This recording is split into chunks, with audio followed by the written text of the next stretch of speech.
Good evening and welcome to a very special edition of PirateJim TV as we commemorate the 15th anniversary of 9/11. Before I take your phone calls tonight, I'd like to share with you an interview I conducted with Patty Lamond earlier this week. Patty's one of my co-workers at ShopRite, but back in 2001, she was working for Morgan Stanley, which is a major financial firm on the 69th floor of 2 WTC. I hope to interview Patty in person, live in person here, but unfortunately, scheduling conflicts prohibited that from happening. Now, the following are her words. Quote, we saw the first plane hit the first tower, and we were told we were going to evacuate. Before the second plane hit, the Port Authority was making announcements that 2WC was a secure building and that we could return to our offices. Some people started to get off the stairs and go back, and my boss told us not to. She's an angel from heaven. I was in the stairwell when the second plane hit the tower I was in. The building began to sway. The stairs started to come apart, and the walls started to crack, unquote. I then asked her how far along she was down the stairs when the second plane hit. She told me that she was on the 50th floor. She continued, quote, we all just quietly were moving down the stairs one step at a time. There were thousands of people on the stairs, so moving was slow. When the plane crashed in, we didn't know it was a plane. We were inside, but the explosion was horrible. I thought people were going to panic and trample each other, but they didn't, unquote. I then asked her how long it took her to get out of the building, and she said, quote, I saw the outside world 10 minutes before the building I was in came down. I was one of those people that they showed on TV over and over running ahead of the white cloud. I didn't think I was going to see another day on planet Earth when I was coming down those stairs. My coworker promised me that we were going to get out. He kept talking me down all those flights of stairs, another angel that God sent. He later told me he lied to me. He was in the Gulf War and thought we might not make it out, but he was trying to comfort me. I hugged him and told him that I was never so happy that someone lied to me. It kept me going all the way down, which seemed like forever. I really thought it was my last day. I didn't think I was going to get out of there, unquote. Now, I want to thank Patty for recapping those experiences with me from that day. I'm extremely grateful and privileged that I got to know her and I'm friends with her today. Now, I'm going to open the phone lines now, so I want to hear what you experienced, what you were doing on September 11th, 2001, 15 years ago. And I'm going to open the phone lines, so if you want to call in and share what you experienced that day, feel free to do so. And while we're waiting for a phone call, I'm going to share with you what I was doing that day. And what I was doing was I was getting ready for work.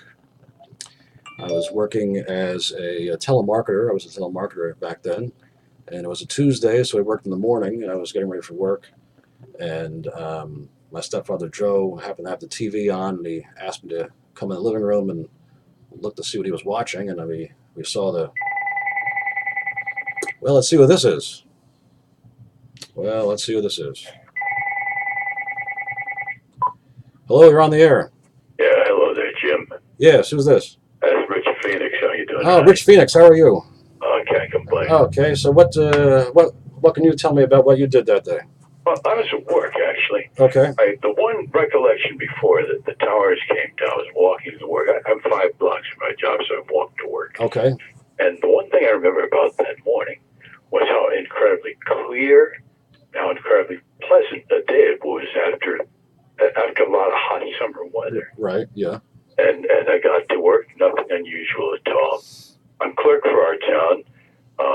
At that time, adjacent to my office was the Public Works Director's office, and his computer was capable of also dialing up local TV. Okay. And this thing hit, and I believe he was watching a video feed from Channel 2. Right. So the first plane hit. The first thing crossed my mind was I'd always heard that historically the Empire State Building was struck by a plane going way back. Yeah. On an awful accident. That's the first thing. Second thing, I think, my God, there are people in that building. Yeah. There are people. This is not a Hollywood recreation. This is the real thing. The real thing, right? And next, of course, the second plane hit, and word went out that, hey, this has got to be terrorism. Nothing else but. Oh yeah, definitely. Yeah, I mean, I watched the second plane hit on live TV, and Yep. I was like, I mean, we knew what it was. That's when the second plane hit. We knew what was happening by then. Yeah, for sure. And I was like, I was glued to the TV all day. I mean, I went to work. Well, like I was saying, I went to work that day, but we were watching TV. The office I worked at, there was a beauty salon next door, so we went next door and watched their TV. We were watching TV. We were watching all this, unfold all day. It was crazy. And like I said, my coworker who experienced, firsthand, that day. I mean, I can't even begin to imagine, how it must have been inside that building trying to get out. Incredible. Well, of course, Very incredible. for us in broadcasting, we lost some television engineers upstairs. We lost some engineers. Yeah, we lost, I think, six of them. Right, six. At least six. I think so. And Yeah. these are the transmitters typically are supposed to all be automated. I think they're up on maintenance or something. Right. We knew this thing was coming, man. I think I was reading before. I think the only channel that stayed on the air was Channel 2. Because they had a They had a backup on Empire. that, Yeah. allowed them to be in the Empire State Building with a backup transmitter. They're Right. the only station after everybody moved Yep. to the Yep. Trade Center, just about everybody moved to the Trade Center, Yep. that maintained a functional transmitter at Empire. Right. They were allowed to do this because the FCC had liberalized their rulings regarding backup transmitters. Right. It used to be for backup transmitters of this nature, had to be physically elsewhere, Uh-huh. what Channel 2, WCBS TV did. What the other stations that wound up at the Trade Center did was they had backup transmitters in the Trade Center. If there'd been a massive power failure or having a crisis like this, Right. that would have much gotten the job done. So what you had left was Yeah. Channel 2 on the air. Yep. And a lot of cable systems, of course, were already taking microwave feeds of all the major stations, so they were not picking up from the Trade Center. Right. But for folks with antennas, Channel 2 was in for a number of days. Still, a number of stations actually were able to gain space on the Armstrong Tower up in Alpine, New Jersey. Yes. One reason they're up on the Alpine Tower was that when Major Armstrong put that thing up there, he made sure there was more than adequate wiring because he was doing his own experiments. And as the whole thing evolved with the Armstrong Tower, there were a lot of auxiliary kinds of VHF activity up there for two-way and public service. Mm-hmm. Right. And obviously, it became cell tower 2. Right. So the power was there. So the other Manhattan stations were able to order up transmitters from the various assembly manufacturers to get back on the air. Yep. But I'd say we had a week or two after 9/11 that the only New York TV station that came from New York was Channel 2 from Empire, and the rest were coming from New Jersey in the Alpine Tower. Right. That's right. Yeah. I actually was reading Scott Feibush. He reprinted. He reprinted an article that he had written back then about how all the TV and radio stations came back on the air in the days after that happened. With all these auxiliary sites and whatever, and how they eventually got back on the air. But I mean they had to scramble to do it because who the heck would have thought that anything like this would happen? So they had no real backup plan. They had to scramble to get it all back up within like a few days or so. That's right. WCBS TV was it. Yeah, that's as far it. as an over the air video signal. That's right. Well, Rich, I'm glad you called in. You're a first-time caller, which is nice. You should call in next time whenever I do a show again, which hopefully will be next month sometime. Cool. Well, the timing was great. I was at the computer. I saw that you were going to be up, so yes, I've got good reception. You have good reception video here in North Plainfield. Okay, very good. Well, great, thanks a lot for calling. Be good to yourself, brother. Thank you. Bye-bye. Have a good night. Thanks. Bye-bye. Well, that was Rich Phoenix checking in. Rich Phoenix, by the way, is one of the members of the New Jersey Radio Museum, which is a collection of memorabilia of radio stations in the state. But anyway, if anybody else wants to call in, feel free to do so. And you can share what you went through that day. whether you knew anybody in the towers or not.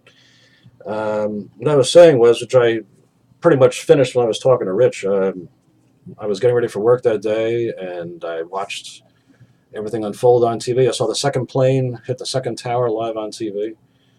I went to work that day, but I didn't really work. I went to the beauty parlor next door and watched their TV. And, I mean, who could work when you see buildings burning? So that was my day, and I'd like to hear about your day if you'd care to share it with us. The only other thing I had to talk about tonight was now after the attacks, they held a couple of fundraisers to raise money for the victims of 9/11, and what they did was about 10 days after the attacks on September 21st. The collected cooperative of ABC, NBC, CBS, and Fox all broadcast simultaneously, which was unheard of. They simultaneously broadcasted what was considered a telethon to raise money for the victims of 9/11, and the money raised was going to go to the United Way and the 9/11 Telethon Fund.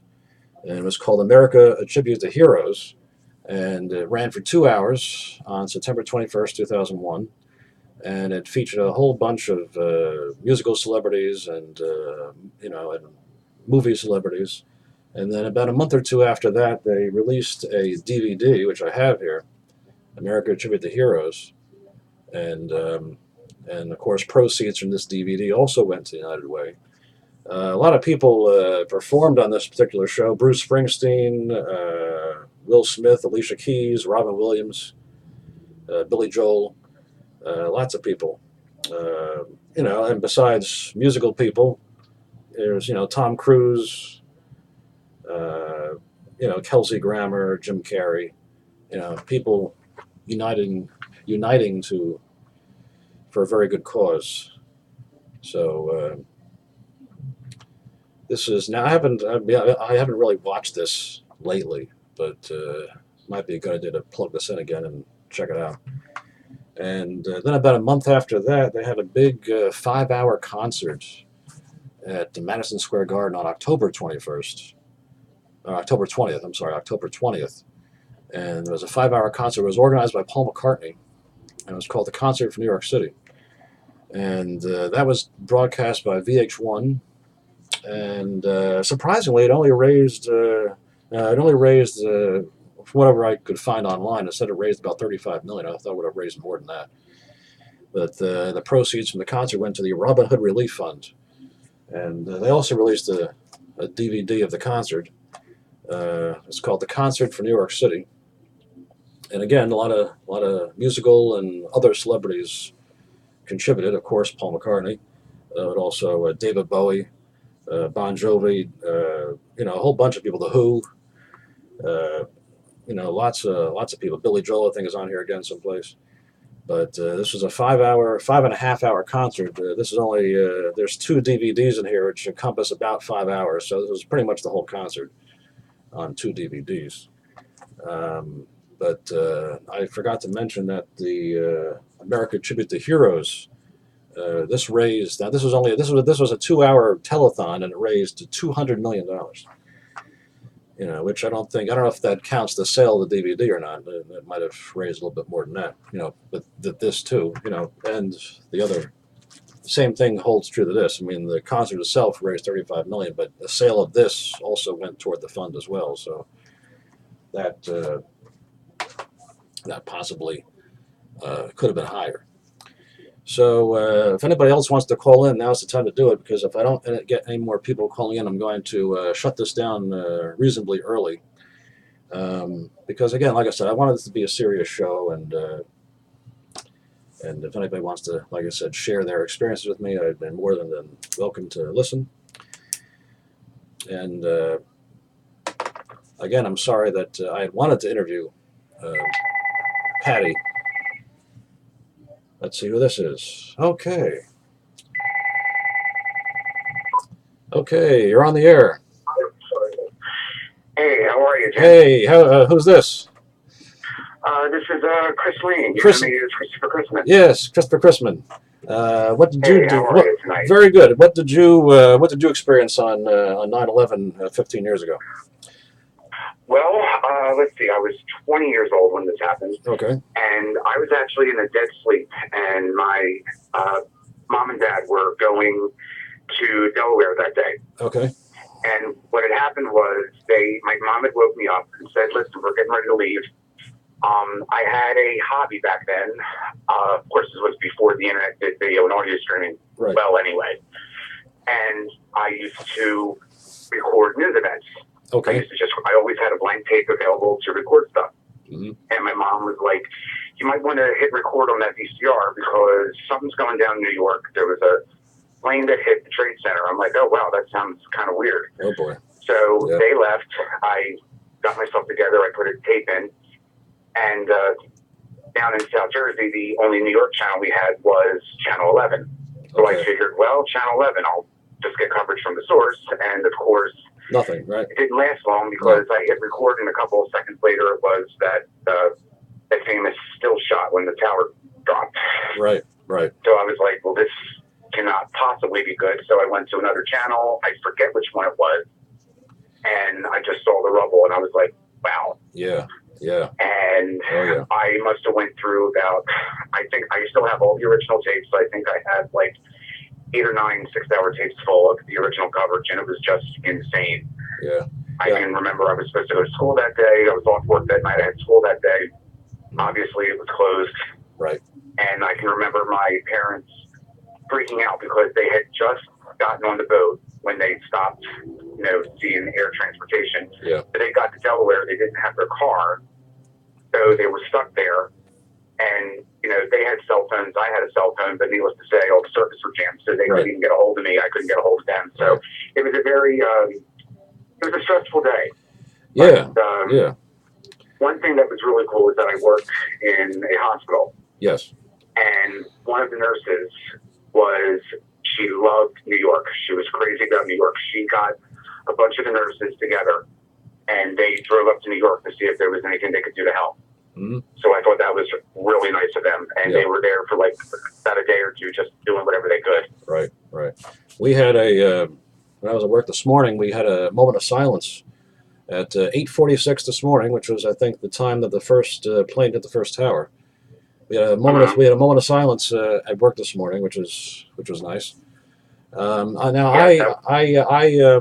I say now you taped coverage. I actually saved all the newspapers from the first from the first few days that this happened, and when they had coverage in the papers. I was going to drag the papers out and show them off tonight, but they're at the bottom of my closet. I didn't feel like going. I didn't feel like going down the bottom of my closet trying to dig them out. Plus, I don't think we want to see the picture of the towers burning, do we? I don't think so. We've seen that millions of times, and I don't think we don't want to see that. But absolutely, that and the fact now I didn't. While I got you on the phone, I can mention that I was watching a documentary on the Smithsonian Channel about a week ago. And it was a 2-hour documentary. I was only able to watch maybe like a half hour of it, and I had to change the channel because I was like, I can't sit here and watch this. It was chronologically going like as the day was going on, and it got it was like doing the entire situation in real time. Right, exactly. So I'm watching it, and they got to the point where they were showing. I mean, I'm sure you realize this. They were showing people jumping out of the building. Yes. They said 200 people jumped out of the building, out of desperation because they, whether you stayed in the building or not, you were going to die. Well, so they're showing people, just leaping out of the building and just, like so many stories up in the air, and I'm like, and then they were going into detail, like when they flew out of the building, you heard this big loud, thump when they hit the ground. I'm like, oh man, I mean, I can't, I had to change the channel. I couldn't watch it, Go ahead. It's one of those things where we saw it happen when it first happened. There's nothing wrong with showing again, especially for the benefit of those that had not seen it, like for the ones that are, just entering, I think I read somewhere that it's kind of interesting when you think about it, because people that are going into high school this year are the first generation that yes, they're going to be teaching them about what happened, because they weren't born back then. Yeah, it's just it's going to be part of history. It's just insane. Yeah, I mean, it's going to be part of the history curriculum. Absolutely, without a doubt. But Chris, thanks for calling. I appreciate your input here. I'm glad you're a first time caller too. We just had Rich Phoenix on before, and he was a first time caller.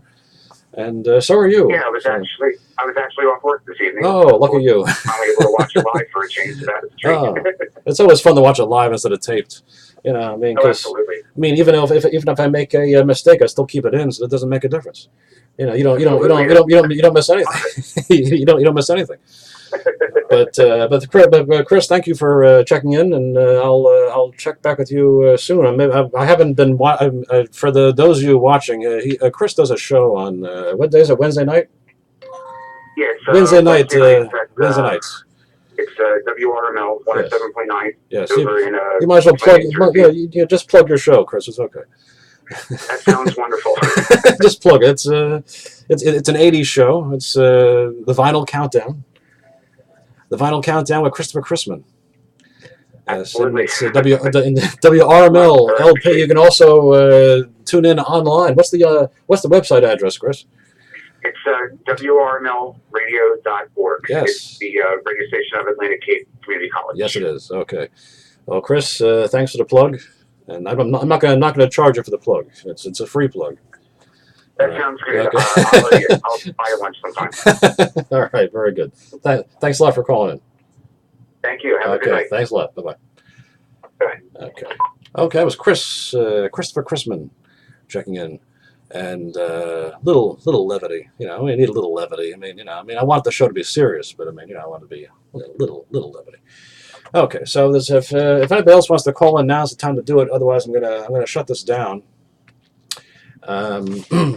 Before I wanted to sign off, I was going to give a shout out to all the brave men and women that encompass police, fire, and EMS that risked and in some cases lost their lives in order to save ours on that day, and it is extremely appreciated. So, like I said, now if you want to, last chance to call in before I pull the plug. So if you're watching this and you have something to say, speak now, because I'm out of things to talk about. But so if nobody else wants to check in, I'm going to shut this off. I do want to once again thank Patty Lamond for her insight on her firsthand experience, and again, I do appreciate that we got to know each other. I knew she was involved with 9/11. I never really asked her in any great detail, what she experienced. So, I appreciate that she went through all that. I'm sure it wasn't easy. Thank you. Yes, thank you, Nancy. Nancy Maragula checking in on my cell phone, thanking me for the shout out for the brave men and women who risk their lives, not just on 9/11, but every day. But anyway, thank you. I also want to thank Patty Mosier. Patty Mosier checked in before and said I'm doing a good job. Well, Patty, thank you. Thank you very much for that. Anybody else wants to check in, that's fine. If not, I'm going to shut this off. And I want to thank everybody for watching this very special PirateJim TV, special 9/11 edition. And next month, I'm kind of debating whether I want to do a small little hiatus for PirateJim TV. Probably not the first Sunday of October. I'm maybe aiming toward more like a Halloween show or something. But I'll keep you posted on Facebook and Twitter. If you want to follow me on Twitter, it's at PirateJim1971. And if you want to find me on Facebook, well, just put in PirateJim and you'll probably find me. But, and again, if you, and of course, this being on YouTube, if you want to, subscribe to my channel on YouTube, feel free to do so. Then you'll know when I go live. And I've also posted a few other things on my YouTube channel recently. You might want to check out. I posted a couple of vintage videos recently. I posted a video of the WADB station tour from 1989 that I had on a VHS tape and converted to DVD, and then I took the DVD and put it up on YouTube about a week ago. And I also put up a video of my stepfather Joe. He was a limousine driver for Uniglobe travel agency limousine service, and he was in a commercial for them back in 1987, and I posted that. So if you want to check that out, feel free to do so. But anyway, thanks for watching, and we'll catch you next time, and see you then.